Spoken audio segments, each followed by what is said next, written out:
I want you to look at this graph. It details the amount of smartphones sold in the United States alone, and within, I want you to notice that there are two key players, Apple and Samsung.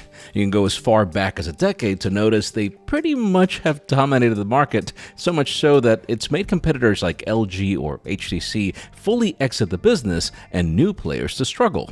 Now, I wish I could give you the specifics of which of their smartphones sells most, but neither company discloses this data. Some say it's the Pro Max for the iPhone, others that it's the more affordable Galaxy A series for Samsung. I know, two completely different extremes that don't really compete against each other. It would be easy to assume that this is because Apple sells more expensive phones, but that's actually not accurate. Samsung has more variants at higher price tags than Apple does, and no worry, that'll be a story for another video. For now, let's try to level the playing field. Each company has a base model that they consider is worthy of their flagship name without any pros, pluses, or ultras next to it, and that addresses what their chosen target is looking for. On one corner, we have the iPhone 16, Apple's latest base model, which, by the way, is probably one of the most evolved in years. And on the other, we have the Galaxy S24, truly a phone that's very close to an update, but which remains pretty worthy for this comparison in ways I'll explain soon. I'm Jaime Rivera, and yes, welcome to my channel. Let's see who wins between the iPhone 16 and the Galaxy S24.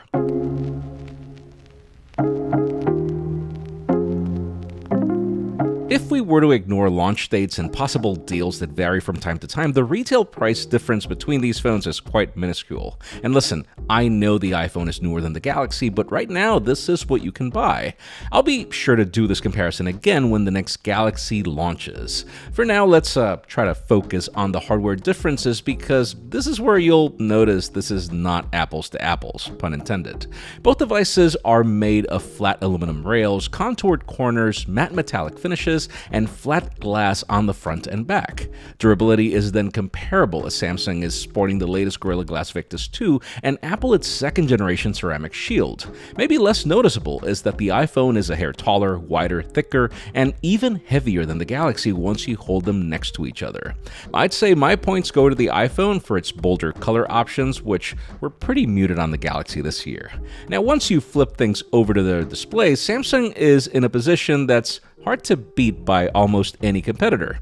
Surely both rock gorgeous OLED displays that are properly tuned for color accuracy and tons of contrast and detail. Where Samsung has an edge is in the fact that it offers variable 120Hz refresh rate, which I know is important for most of us nerds. That said, 60Hz is still pretty standard on the iPhone 16, so don't let anyone make you think that it's slow. Still, Samsung's technology allows for an always-on display and is smoother for navigation, though sadly still limited in support when it comes to apps and games.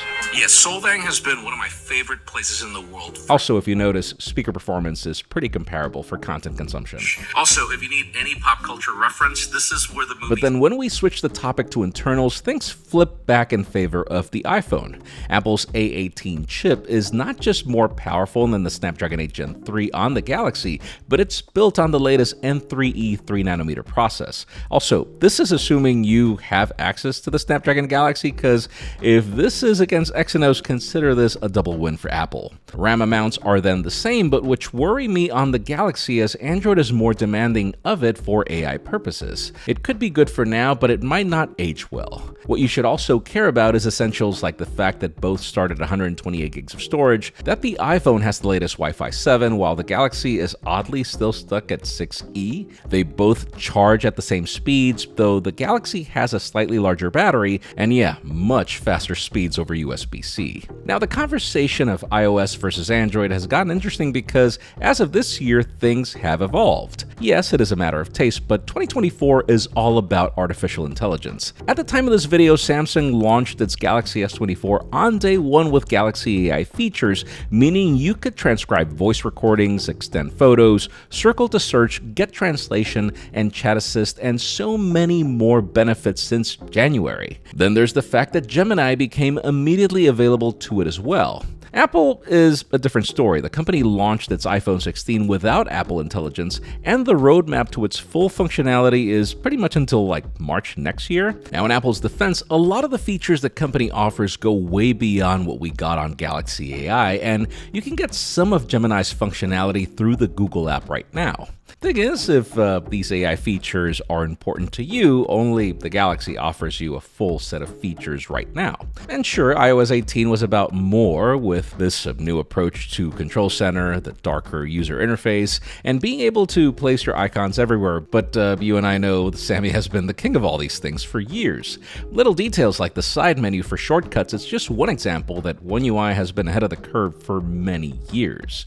Maybe where things probably tip around is that, if we're honest, the reason Samsung has toned down a ton of its features in One UI is because they were mostly gimmicks, while Apple has done a better job at perfecting a feature before launching it. In that sense, I do prefer the uniformity of widgets on iOS, and I love that Apple forces developers into consistency versus the Wild West that Android can be.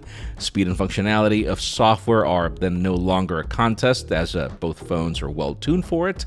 I'd even say endurance is toe-to-toe given how well each chip is for day-to-day use. I do notice the Galaxy does a slightly better job at clinging to data in hard-to-connect scenarios, though phone calls sound pretty standard on both. Obviously, the major selling point for either of these phones is their cameras, so much so that Apple has been unapologetic about the size of its rings. Apple wants you to know what this iPhone is all about, and so does Samsung in giving you an extra telephoto sensor. Once you look into the sensor sizes though, there's not much of a difference on either, so let's have the results do the talking. During the day, the photos are so similar that it's almost like if both companies were copying each other's homework. I do notice the Galaxy to be a bit brighter in most cases, which could be good for some, but not my personal preference. The added contrast in the iPhone leads to a bit more character in the shots, in my opinion. Also, notice that the focal lengths vary, with the Galaxy being slightly wider on both the primary and ultra-wide. The iPhone also does a pretty good job at the 2x telephoto crop, but once you try to push beyond 2x, the Galaxy pulls far more detail optically, if that's your jam. Now, in low light, I will say the iPhone is not just faster at taking the shot, but also more true to life in its results given the added contrast. Samsung is clearly trying to pull as much light as it can from the shots, which can be more visually pleasing, though not at all what my eyes are seeing at the moment. You decide if you prefer bright or accurate, but I veer more to the latter. Portraits and selfies are then a mixed bag because I love how Samsung doesn't force you into a crop. Wider for this is better. That said, even if the iPhone does this, you can simply take the selfie and then apply the portrait effect later to achieve the same results as the Galaxy. And then once that's done, yeah, I do prefer the iPhone. Obviously, once you switch to video, you gotta admire Samsung for how far they've come in improving their results, but an iPhone is an iPhone. The iPhone 16 does a far better job in quality regardless of how harsh the scenario is, while the Galaxy starts to fall apart once the light gets dim. Selfie video is then one of those cases where dynamic range is addressed really well by both phones, but the iPhone produces results that are more visually pleasing in my opinion. Also, if you notice that I don't mention camera control, it's because I'm still mixed about it. I love having the extra button on the iPhone. I don't like the capacitive controls. It's a matter of taste, where on Android you could just double press the power button and get the functionality that I do prefer to use. And I love not having to deal with the capacitive controls, but then that's just me. To conclude, I think it's important for us to consider that when choosing a winner, this is more than just about specs.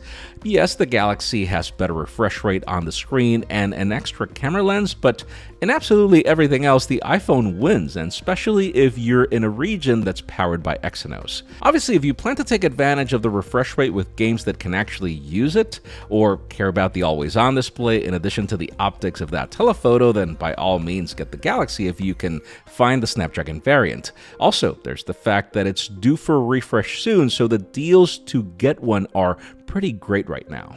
I need to pick a winner, and in my case, I picked the iPhone 16. Essentials like photography and videography matter to me most, and this base model is nearly as good as last year's 15 Pro in that regard. And also listen, both Apple Intelligence and Gemini are still a work in progress, so my choices are based on current capacity and really not potential. Now, let me know if you agree with my assessment in the comments down below, and while you're at it, follow me on social media and subscribe to this channel for more videos like this one. Please give this video a thumbs up if you like what you saw. I'm Jaime Rivera. Thanks so much for watching. I'll see you on the next one.